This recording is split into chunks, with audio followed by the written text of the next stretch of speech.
ছেলে যাবে শ্বশুরবাড়ি। বুদ্ধি-শুদ্ধি একটু কম, তাই মা তাকে ভালো করে শিখিয়ে দিল। বলল, তোর শ্বশুরের অসুখ, তাই আগে তাকে গিয়ে জিজ্ঞেস করবি কেমন আছেন।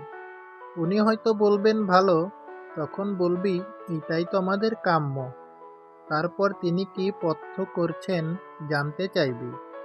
তিনি কিছু একটা বলবেন, তুই তখন বলবি অতি উপাদেয় পথ্য, রোজ খেলে তাড়াতাড়ি সুস্থ হয়ে উঠবেন আশা করি। তারপর জিজ্ঞেস করবি কোন ডাক্তার তার চিকিৎসা করছেন। ডাক্তারের নাম শুনে বলতে পারবি তো, দারুণ ডাক্তার, খুব তাড়াতাড়ি ভালো হয়ে যাবেন। আর সব সময় হাসি হাসি মুখ করে থাকবি, কেমন? মা নেওটা ছেলে ঘাড় নেড়ে বেরিয়ে পড়ল। শ্বশুর মশাই রোগের জ্বালায় বিছানায় শুয়ে ছটফট করছেন। জামাই ঘরে ঢুকে হাসতে হাসতে জিজ্ঞেস করল, কেমন আছেন বাবা? শ্বশুর বলল, আর বাঁচার ইচ্ছা নেই, এবার মরলেই বাঁচি। জামাই বলল, এটাই তো আমাদের কাম্য।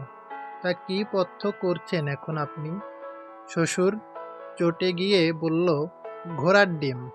জামাই বলল, বাবা, অতি উপাদেয় পথ্য, রোজ খেয়ে যান, ভালো হয়ে যাবেন আশা করি। আবার হাসতে হাসতে, তা কোন ডাক্তারকে দেখাচ্ছেন?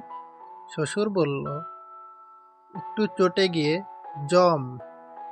জামাই বলল, খুব ভালো ডাক্তার, বেশ নামকরা ডাক্তার, আপনি কিছুদিনের মধ্যেই ঠিক হয়ে উঠবেন।